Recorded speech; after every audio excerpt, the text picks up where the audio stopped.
Buenas noches, cordial saludo para todos los que nos están viendo a través de la plataforma de Facebook de la Universidad de Colima. Un cordial saludo para su rector, el doctor Enoc Morán, agradeciéndole desde ya la cordial invitación que se me hizo llegar en su momento para que pudiéramos estar compartiendo esta actividad. También quiero saludar a mis amigos de la Universidad de Colima, del doctorado interinstitucional de Derecho, como la doctora Jessica Cristina Romero, Ariana Sánchez, al doctor Benjamín Revuelta Vaquero. Y tenemos desde Quito, Ecuador, un cordial saludo a Ricardo Crespo Plaza, que es un destacado jurista ecuatoriano que me dijo que nos iba a estar siguiendo a través de esta transmisión. El tema que les traigo el día de hoy, esta tarde-noche, se llama el enverdecimiento de las Cortes Latinoamericanas, últimos avances jurisprudenciales. Cuando hablamos de enverdecimiento, hablamos del fenómeno de la ecologización del derecho, la ecologización del derecho ambiental y la ecologización de los derechos humanos. Lo que vamos a analizar van a ser una serie de sentencias emanadas desde las más altas cortes a nivel mundial, como es la Corte Internacional de Justicia, la Corte Interamericana de Derechos Humanos, y luego analizaremos una serie de sentencias de las altas cortes latinoamericanas, entre ellas sentencias de Argentina, México, Colombia, Costa Rica y Brasil. Lo anterior con la idea de que tengamos claro cómo ha venido cambiando el paradigma tradicional con que se ha abordado el derecho ambiental, y hoy por hoy tenemos que hablar de un nuevo paradigma jurídico de la relación entre el ser humano y el medio ambiente.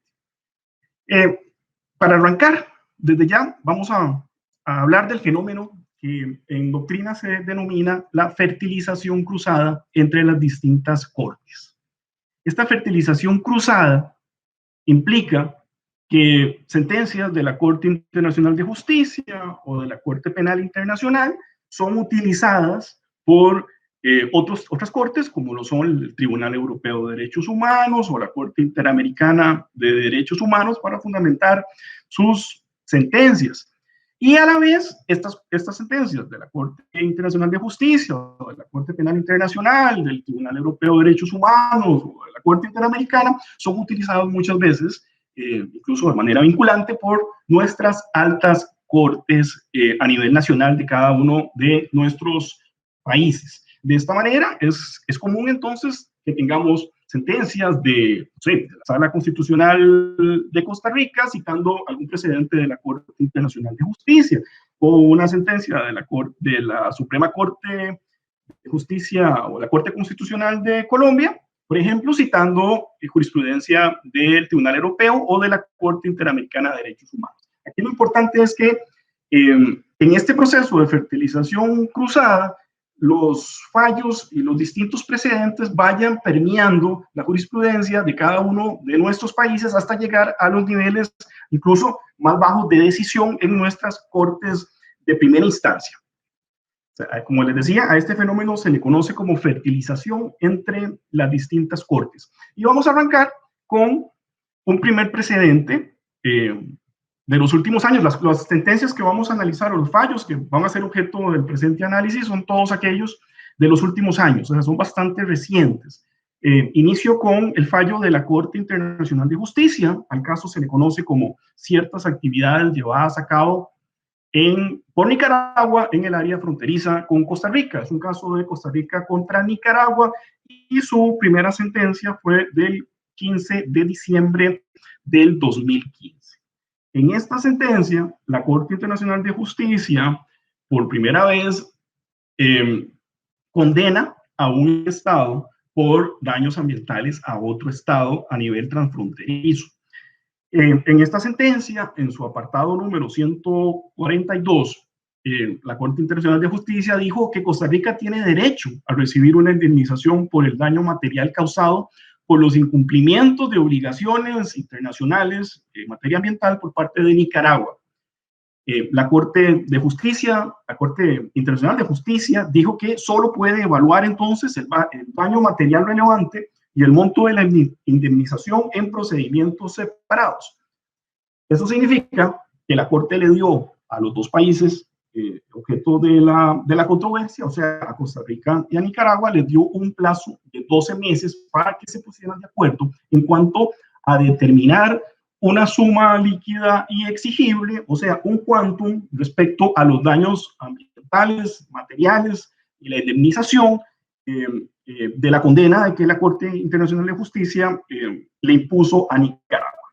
Pues, como era de esperarse, por los precedentes que ya conocíamos desde antes, los países, Costa Rica y Nicaragua, no se pusieron de acuerdo, pasaron los 12 meses y con ello obligaron a la Corte Internacional de Justicia a resolver sobre esa indemnización por daños ambientales a nivel internacional. Primera sentencia de la Corte Internacional de Justicia por indemnización por daño ambiental, y esto lo hace en la resolución del 2 de febrero del 2018. Como les decía, es el primer precedente de la Corte Internacional de Justicia determinando la valoración económica de un daño ambiental entre dos estados.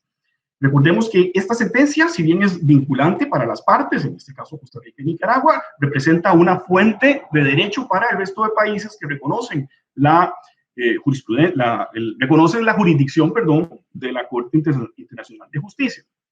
Ok, en esta sentencia, la Corte Internacional de Justicia reconoció la obligación de reparación integral, en este caso del Estado de Nicaragua, aplicado a los daños ambientales.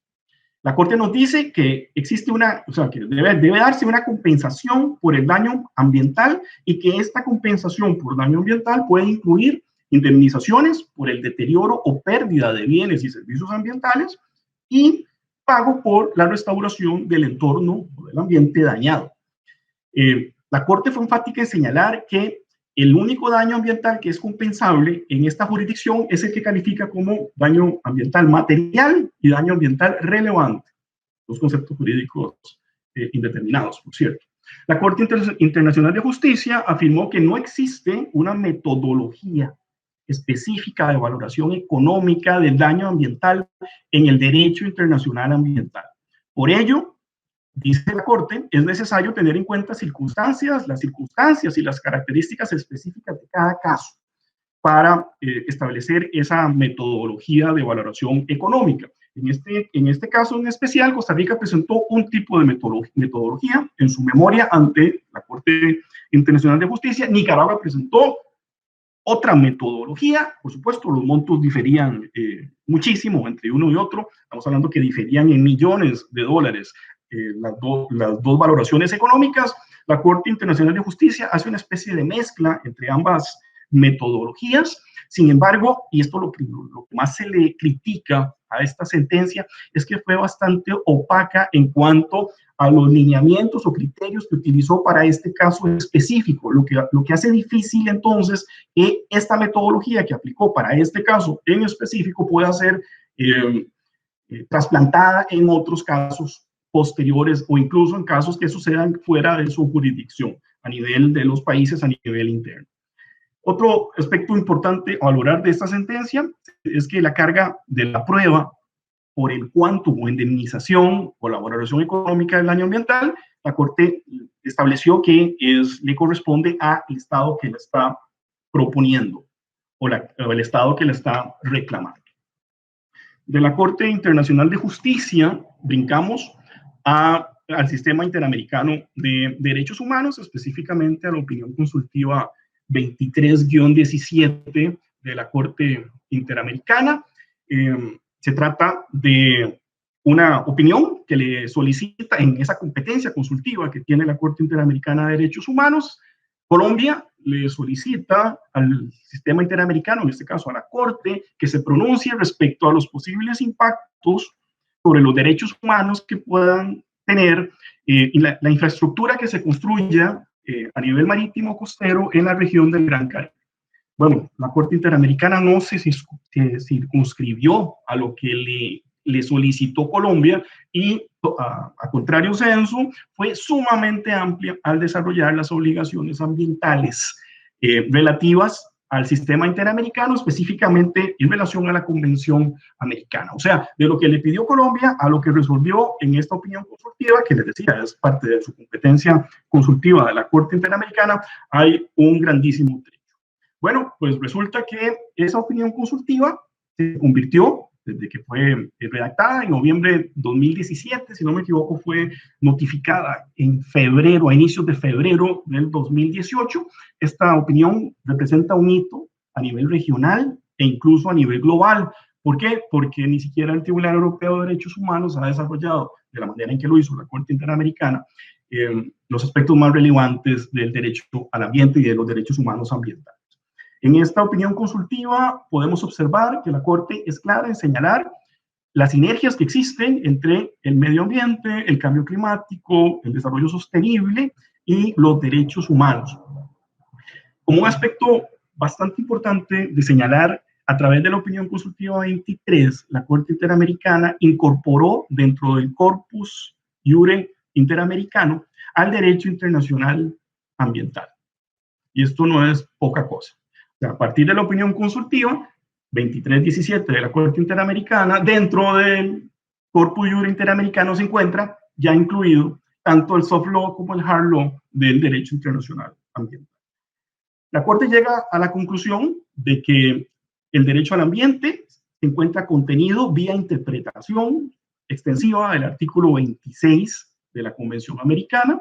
Dice que se trata de un derecho económico, social, cultural y ambiental, o sea, lo encasilla dentro de los DESCA. A partir de esta opinión consultiva ya no tenemos que hablar de DESC, derechos económicos, sociales y culturales, debemos hablar de derechos económicos, sociales y culturales y ambientales, y lo especifica como un derecho autónomo, el cual tiene una connotación individual, porque las afectaciones ambientales afectan derechos subjetivos, pero a la vez tiene una connotación de carácter colectivo.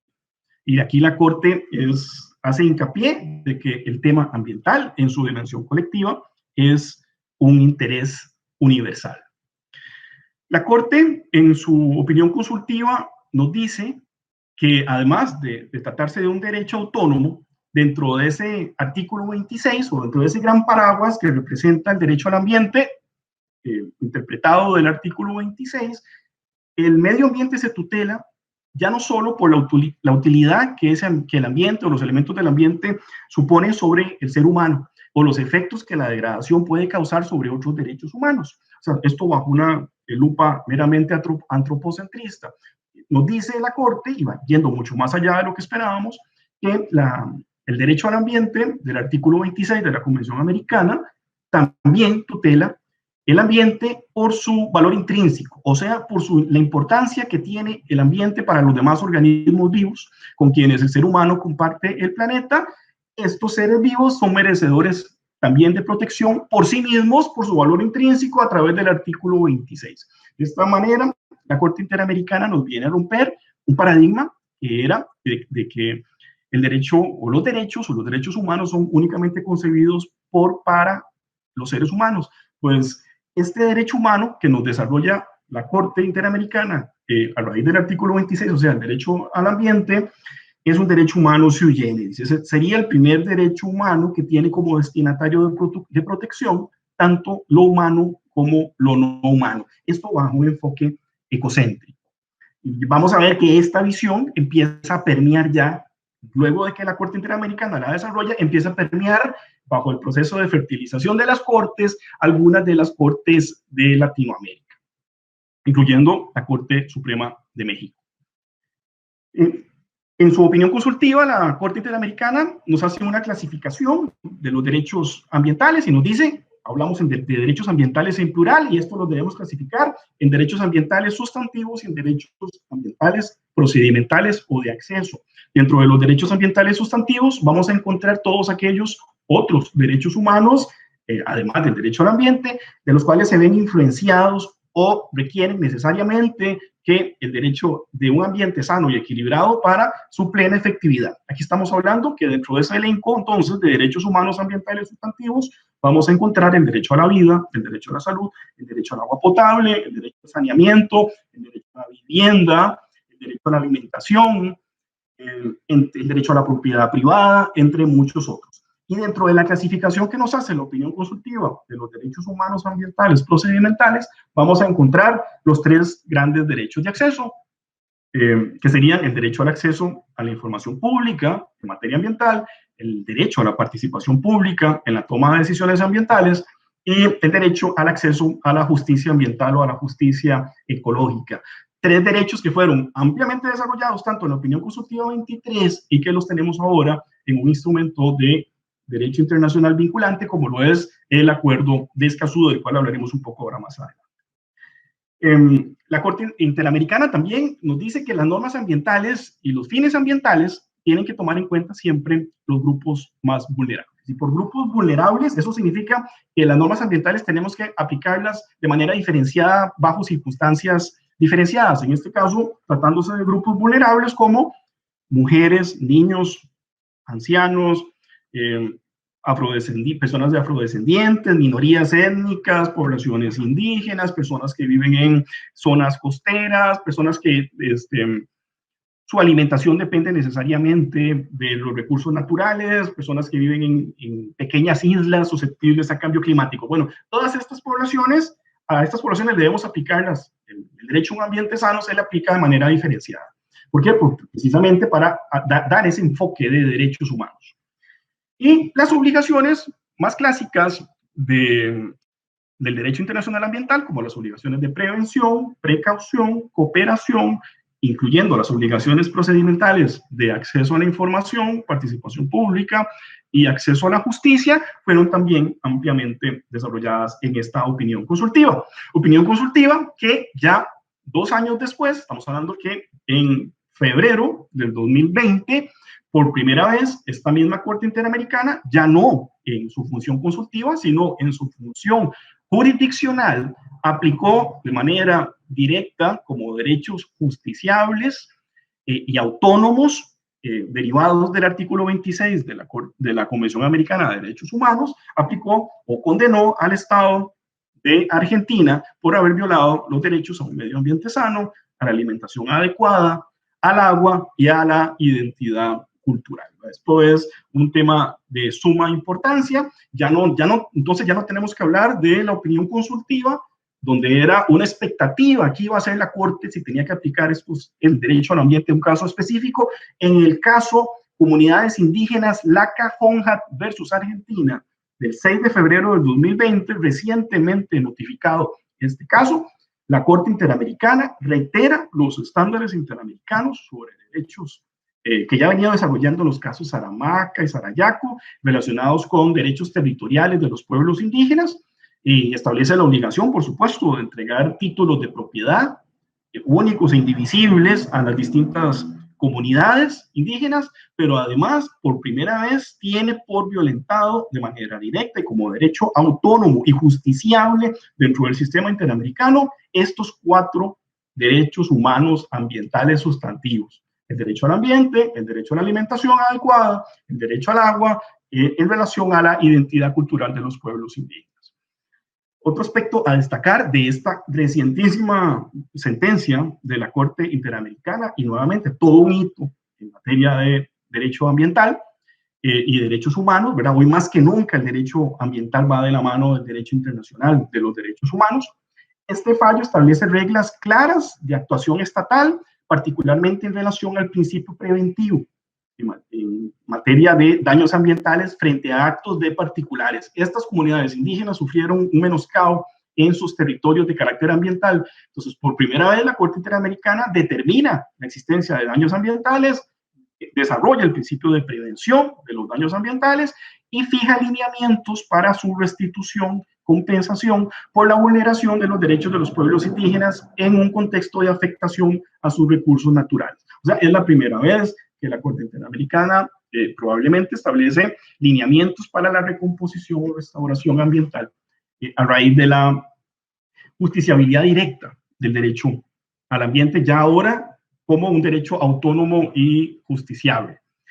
Ok, estas sentencias que acabamos de desarrollar, son de cortes internacionales, ya empiezan a permear entonces nuestras cortes supremas de justicia a nivel regional o latinoamericano. Vamos a arrancar con 3 casos de leading cases o casos líderes de Argentina.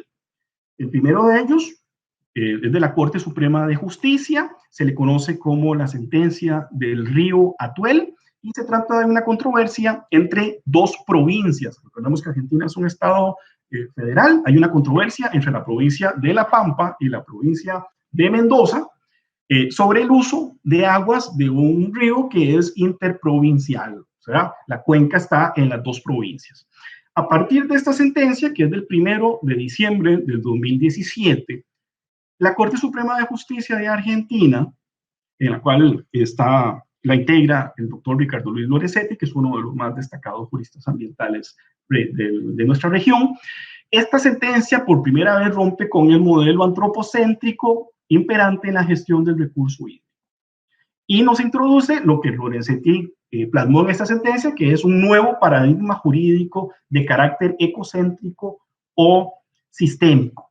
De acuerdo a esta sentencia, el paradigma jurídico que ordena la regulación del agua, en este caso entre dos provincias, es ecocéntrico, ya no es antropocéntrico, ahora es ecocéntrico o sistémico, y no tiene en cuenta solamente los intereses privados o los intereses de cada una de las provincias o los intereses privados de las personas o de las provincias, sino también los intereses del mismo sistema, porque el sistema como tal es usuario también del recurso hídrico. Los ecosistemas son usuarios del recurso hídrico. De ahí el concepto de caudal ecológico o caudal ambiental.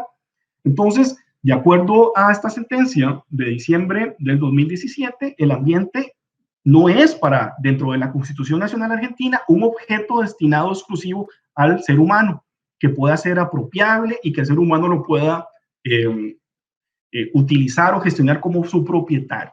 ¿Okay? Se da entonces ese brinco y ya los mismos ecosistemas son consolidados como usuarios del sistema. De la sentencia del río Atuel paso a otra que se llama la sentencia Majul, se le conoce, que está íntimamente relacionada con la que acabamos de ver. En la sentencia Majul, que es del 11 de julio del 2019, un señor que se llama Julio Majul presenta una acción por un problema con un humedal contra la municipalidad del Pueblo General de Belgrano y contra otros. Esto es una acción de amparo ambiental.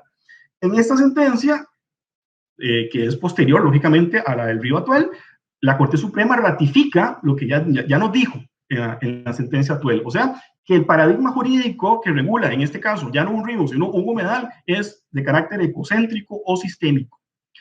Y un dato que es de suma importancia destacar en esta sentencia es precisamente que por primera vez la Corte Suprema de Justicia de Argentina aplica dos principios incipientes del derecho ambiental, como lo son el principio indubio pro natura y el principio indubio pro aqua, a un caso concreto. Esta es la primera vez que la Corte Suprema de Justicia de Argentina lo hace.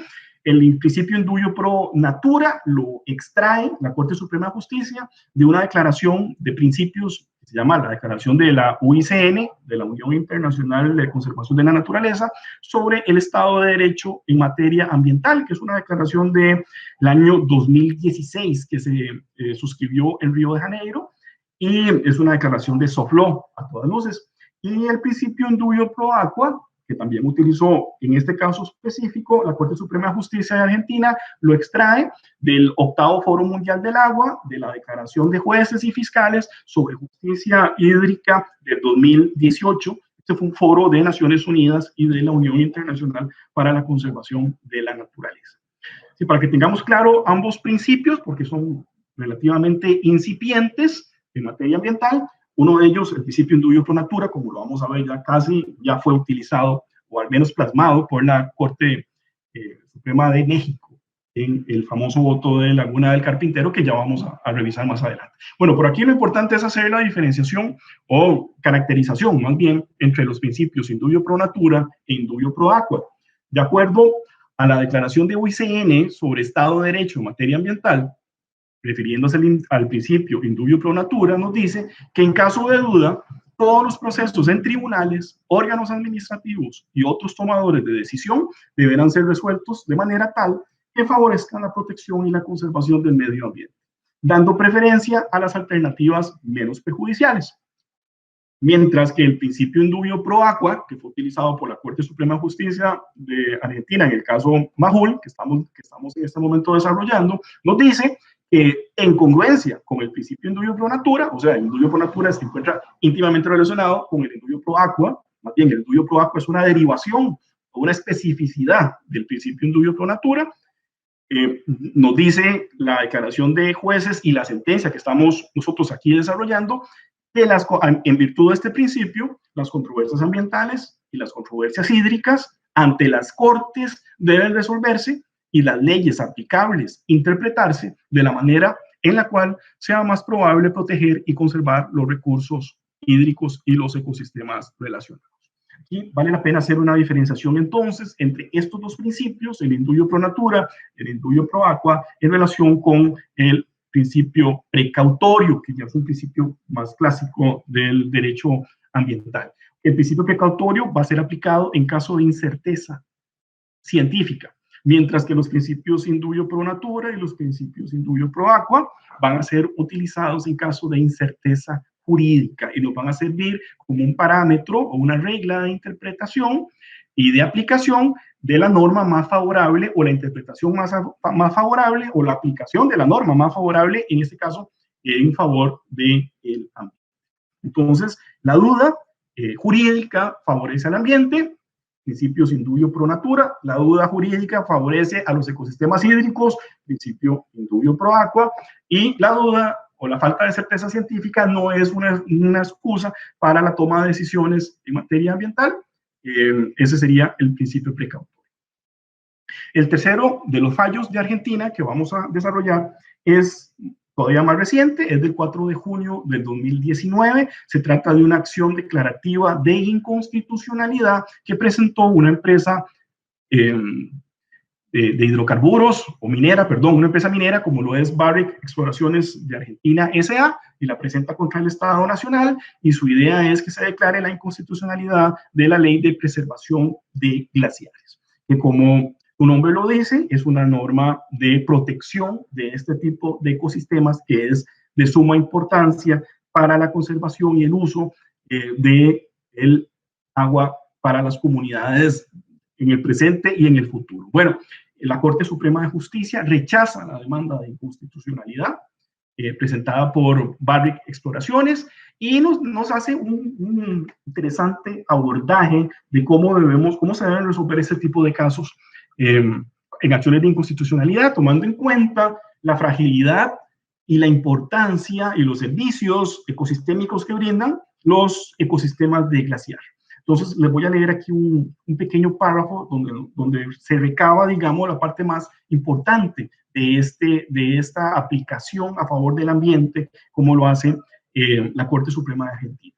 Dice la Corte Suprema de Argentina que la norma impugnada resalta la función de los glaciares y del ambiente periglaciar como reserva de agua, y que al aprobar dicha norma, el Congreso conectó los efectos de ciertos procesos extractivos, más específicamente la posibilidad de incidencia de la minería a gran escala en ciertas regiones del país, con la preservación y conservación de los glaciares como reservas estratégicas proveedoras de agua para el planeta, según el artículo 1 de la propia ley.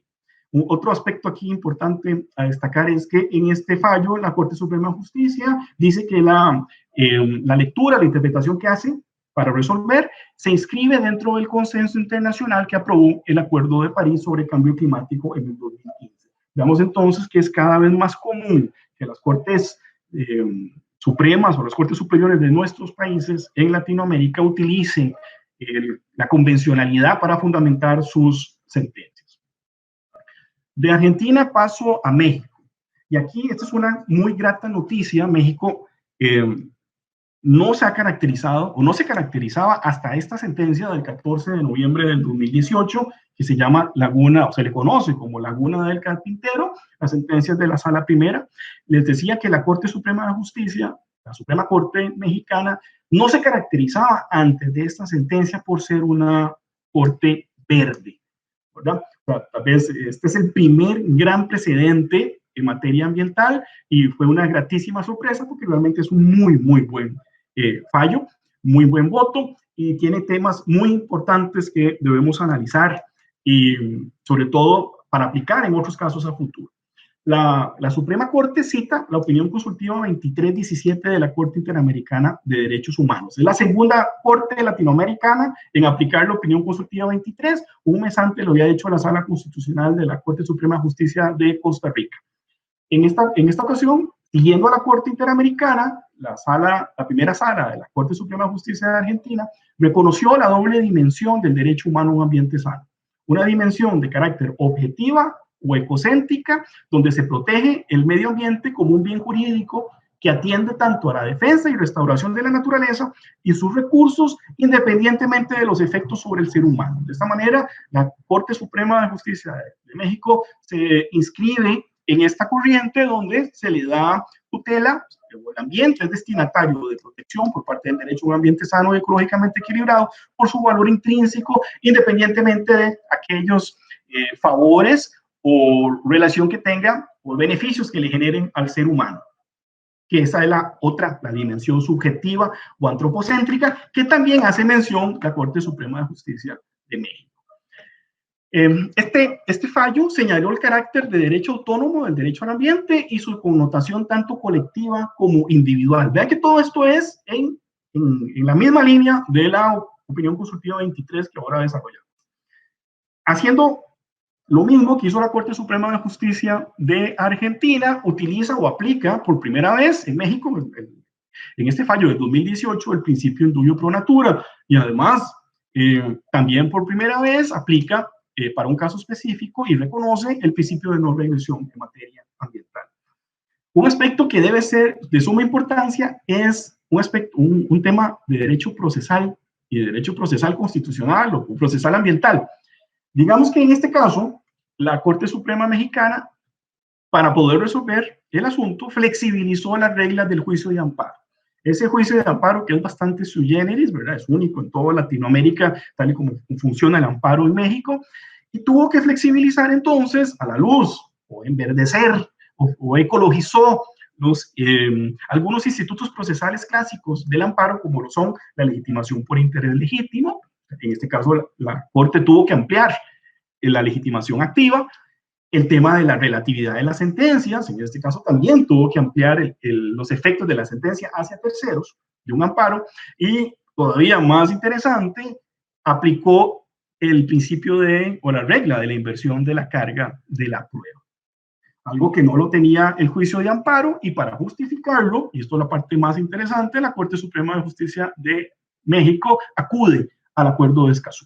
Un Acuerdo de Escazú que para esa fecha y para hoy todavía no está en vigencia porque todavía no ha logrado los 11 ratificaciones que requiere para convertirse en norma vinculante, ¿verdad? En un tratado internacional vinculante o entrar en vigencia. Sin embargo, la Corte Suprema, aplicando específicamente lo que podríamos llamar una interpretación a favor del ambiente, en caso de esto, el principio indubio pro natura, bueno, le da efectos a un acuerdo que todavía no lo tiene y invierte la carga de la prueba. Todo con el fin de convertir el juicio de amparo en un mecanismo procesal efectivo. Porque si al juicio de amparo clásico en México se le aplican los principios clásicos procesales y es un caso como eso jamás se podría haber resuelto. Aquí vemos cómo el derecho ambiental viene a modificar la genética, como decimos, de los distintos institutos a nivel clásico del derecho. Un segundo caso, no menos importante, también de la Corte, en este caso de la Sala Segunda de la Corte Suprema de Justicia de México, es un amparo en revisión del 15 de enero del 2020, se le conoce algo así como el caso del etanol en los combustibles, donde la segunda sala, en este caso de México, aplica el principio precautorio al encontrarse en debate la magnitud de los posibles daños a la calidad del aire que podría generar aumentar los niveles de etanol como oxigenante en los combustibles en México.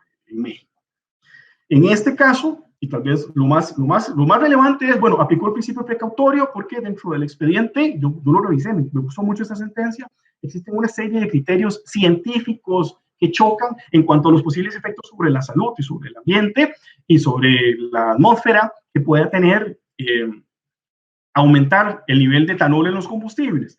Y un aspecto que me parece también muy relevante, que lo vamos a ver en un caso en Costa Rica también, es que en este caso específico, la Corte Suprema de México enfatizó de que los posibles beneficios económicos de abaratar los precios de los combustibles deben ser ponderados y confrontados contra los potenciales riesgos sobre el medio ambiente y las obligaciones estatales de reducir las emisiones de gases de efecto invernadero y combatir el cambio climático. Vean entonces que este fallo se suscribe entonces en aquellos que tienen relación con cambio climático. En este caso, aplicando el principio precautorio. En Colombia recientemente, bueno, en Colombia, como ustedes saben, en dos sentencias del 2016 y del 2018, una de la Corte Constitucional y la otra de la Sala de Casación Laboral de la Corte Suprema de Justicia, le otorgaron condición de sujeto de derecho en el primer caso al río Atrato y en el segundo a la Amazonía. Ambas sentencias han sido ampliamente difundidas, defendidas, atacadas, etcétera. Nosotros no le vamos a entrar a este tema hoy, sino a un fallo muy, muy reciente del 6 de febrero del 2019, que recientemente fue notificado, por cierto, tardó casi un año este fallo en estar redactado.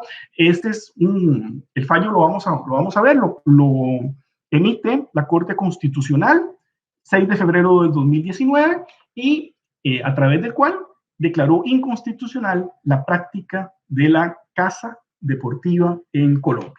Y aquí me voy a leer un extracto de esta sentencia que me parece muy importante, porque este fue el antecedente antes del último de los casos, que fue el del oso Chucho, donde la Corte Constitucional de Colombia pudo escoger entre tres opciones: si los animales eran objeto, si los animales son seres sintientes o si los animales eran sujetos de derecho. En este último caso, en el caso del oso Chucho, la Corte Constitucional se decantó en que son seres sintientes destinatarios de protección a través del derecho al ambiente. Bueno, ese fallo no lo vamos a comentar todavía porque todavía no está redactado. Vamos a comentar que es sobre caza deportiva, el cual dice lo siguiente: el interés superior de protección del ambiente y de la fauna, como parte de esta, obliga a la protección de los animales frente al padecimiento, maltrato y crueldad. Por consiguiente, la autorización legal de la caza deportiva, al estar orientada exclusivamente a la recreación, se fundamenta en una aproximación que no considera a los animales como parte del ambiente, que debe ser protegido constitucionalmente, sino como recurso disponible para la realización de fines recreacionales particulares del ser humano, sin otra finalidad que su realización misma. Entonces vemos que la Corte colombiana nos dice que la caza deportiva es inconstitucional, violenta, o los animales son destinatarios de protección a través del derecho a un ambiente sano y equilibrado. De Colombia nos pasamos a Brasil. En Brasil tenemos la sentencia del Supremo Tribunal de Justicia del año 2019. 21 de marzo del 2019, se trata de un caso de un papagayo, un ave exótica que estaba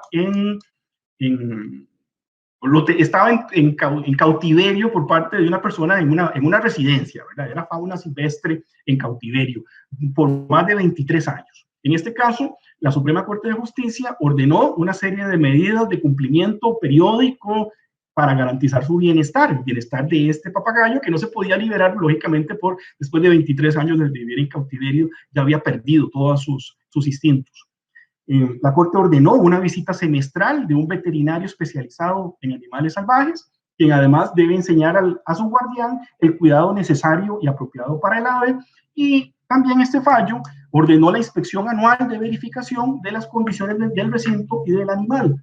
Hasta aquí es un típico caso de bienestar animal. La parte que me interesa desarrollar es la fundamentación para esta sentencia. Esta, por primera vez, el Tribunal Supremo de Justicia nos habla o reconoce la dimensión ecológica del principio de dignidad de la persona humana.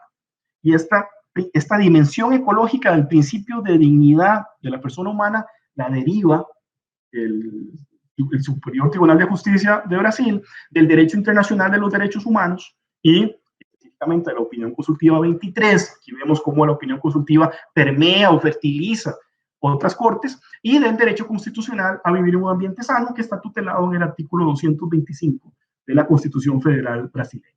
En este fallo, se da un redimensionamiento de la relación entre el ser humano y la naturaleza a partir de un nuevo marco jurídico biocéntrico, ¿verdad? Igual como lo desarrolla la opinión consultiva de la Corte Interamericana.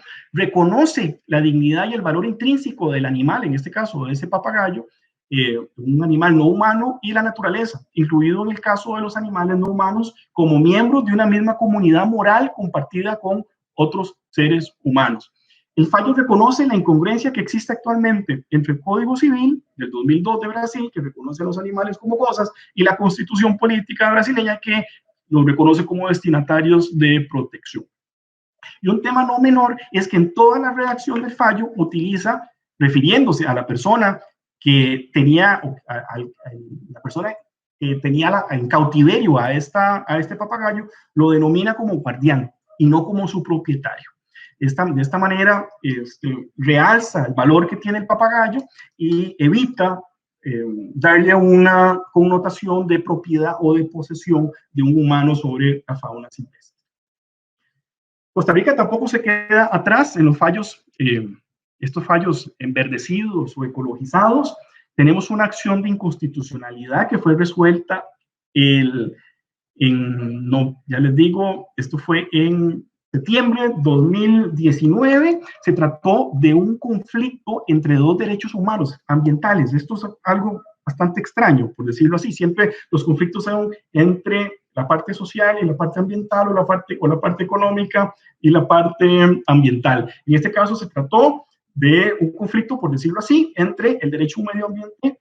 Estaba de por medio la conservación del patrimonio natural del Estado, dentro del que se encuentran las áreas silvestres protegidas, y el derecho humano al agua potable que tienen las comunidades, que excepcionalmente podrían proveerse de agua potable proveniente del patrimonio natural del Estado. Situación que no estaba permitida en Costa Rica hasta que se hace una reforma al artículo 18 de la ley forestal.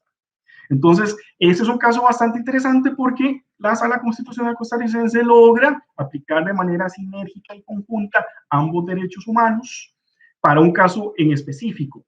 Y nos dice que la calidad ambiental es un parámetro y como tal la calidad de vida de las personas se conjuga con otros elementos como la salud, la alimentación, el trabajo, la vivienda.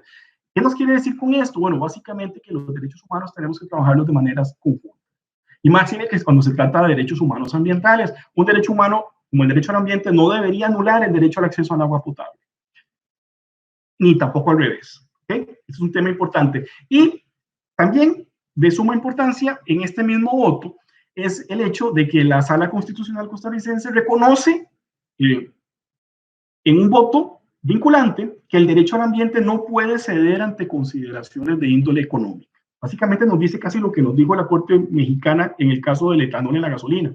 Dice que el derecho al ambiente no puede ceder a consideraciones de carácter económico por tratarse de un derecho no patrimonial y de indudable importancia, no solo para los habitantes del país actualmente, sino para los sucesivos. Entonces se le está dando prioridad a la parte ambiental, a los derechos humanos por sobre lo económico. Nuevamente estamos ante un cambio de paradigma jurídico.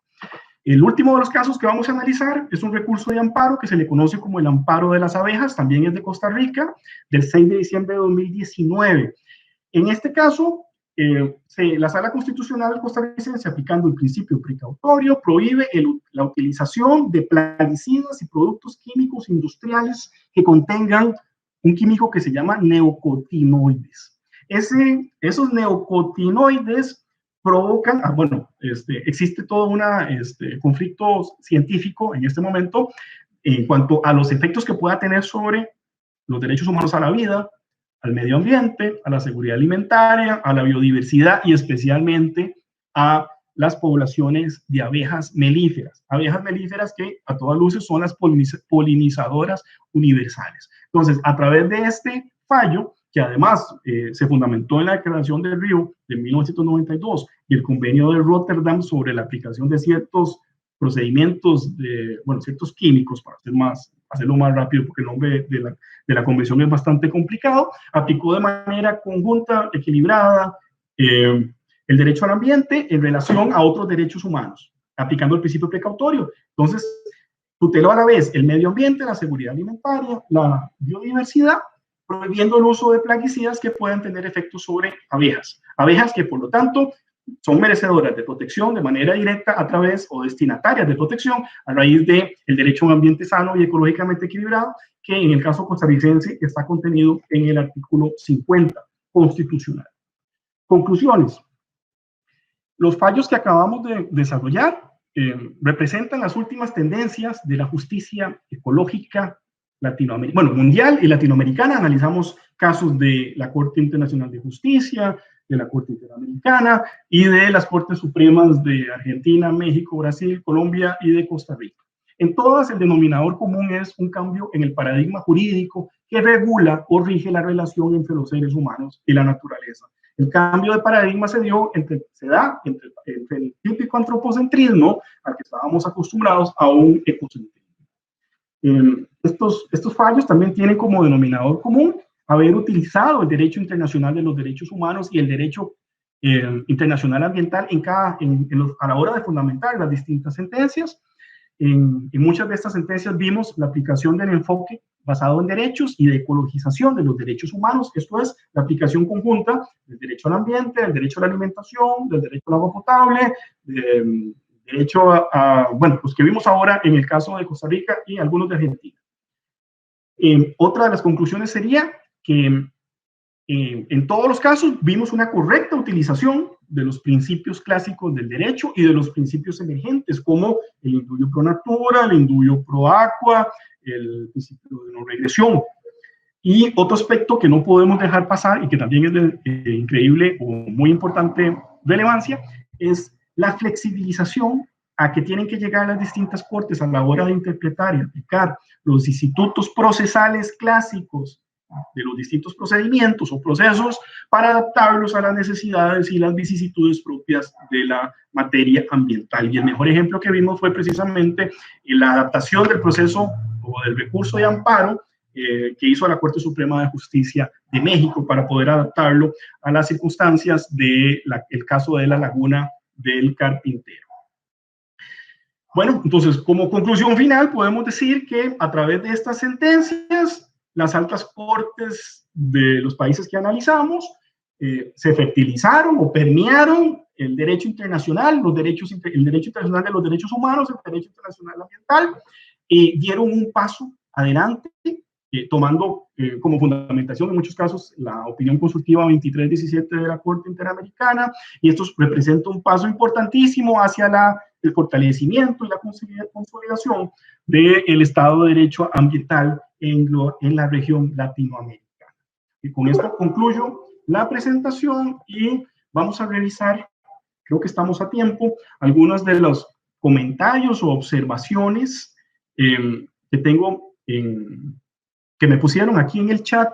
Veo a Jessica Cristina, me dice que es un privilegio que compartas con nosotros tus amplios conocimientos y esa visión integral de derechos humanos. Muchísimas gracias, Jessica Cristina.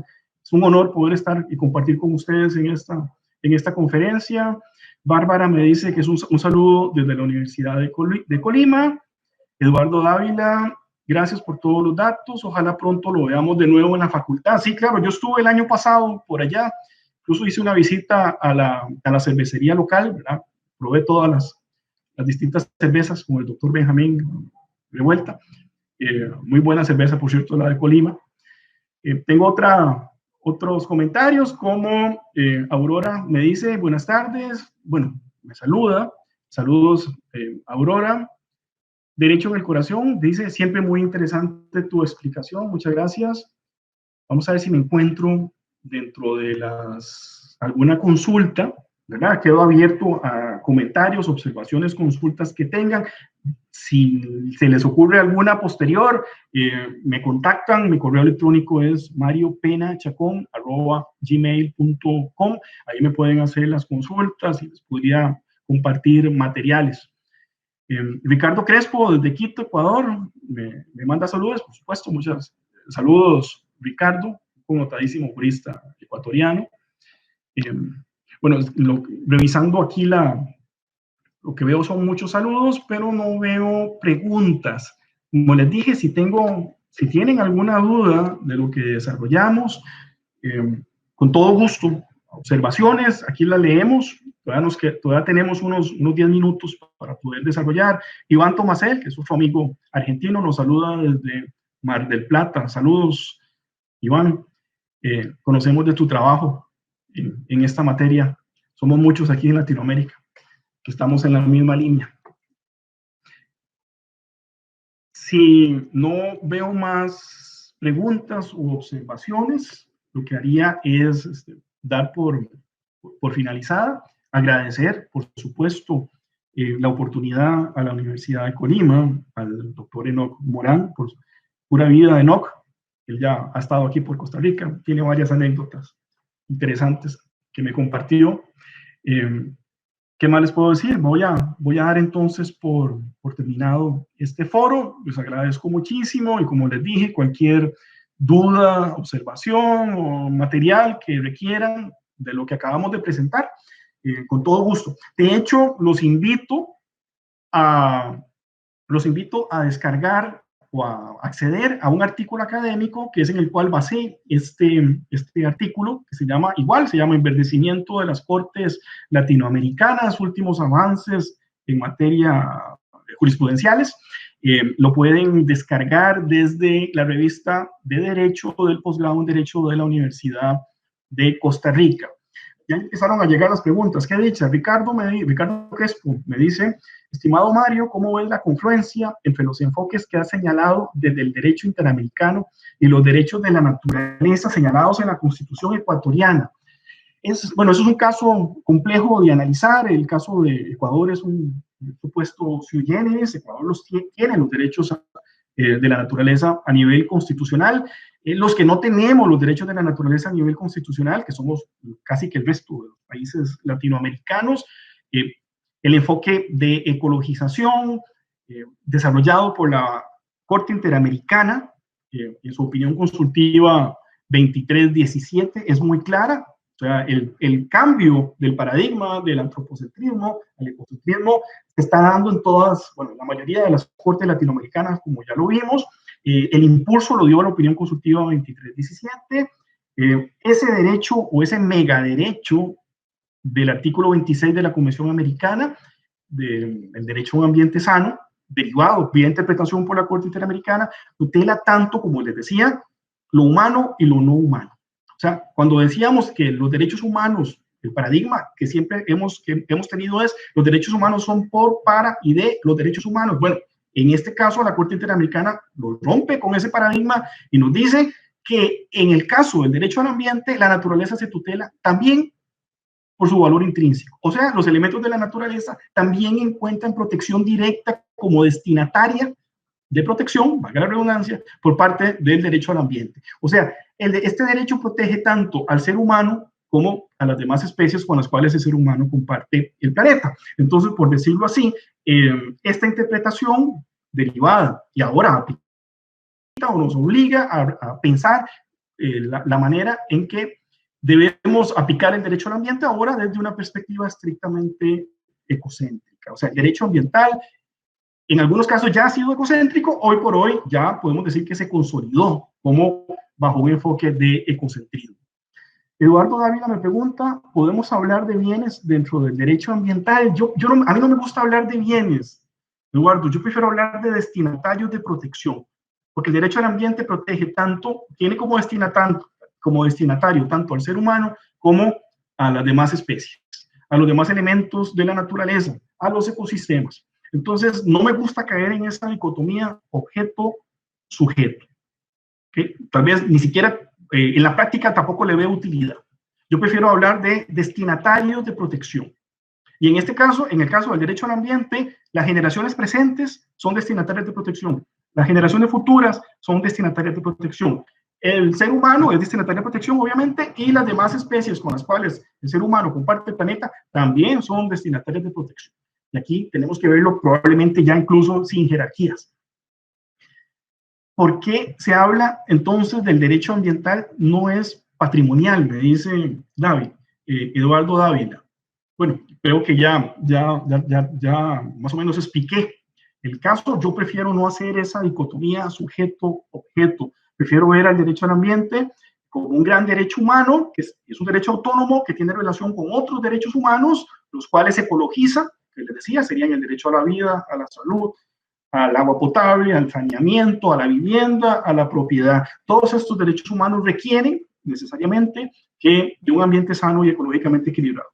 Entonces, el derecho humano al ambiente, hoy por hoy, ecologiza todos esos otros derechos humanos, pero a la vez, el derecho al ambiente, el derecho ambiental, hoy por hoy se encuentra ecologizado a raíz de este cambio de paradigma del antropocentrismo al ecocentrismo. Hoy por hoy, el derecho al ambiente es mucho más ecológico, es más verde, es más greening, como lo ponen en inglés, que lo que era hace algunos años. Y esto es lo que Ricardo Luis Lorenzetti nos habla del cambio en el paradigma jurídico ambiental. Y esto va a llegar a enriquecer, y bien, ya ha estado enriqueciendo, por lo tanto, las distintas sentencias en las distintas cortes a nivel de los países de Latinoamérica y a nivel mundial también.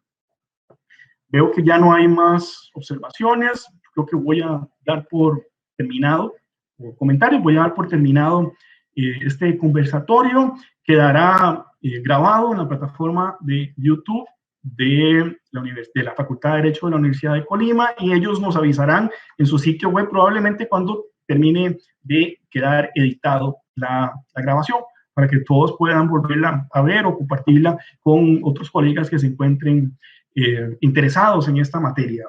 Otros locos más, como los que estamos en este momento aquí conectados. Sin más, les doy las buenas noches y sumamente agradecido por su presencia. Nos vemos. Saludos desde Costa Rica.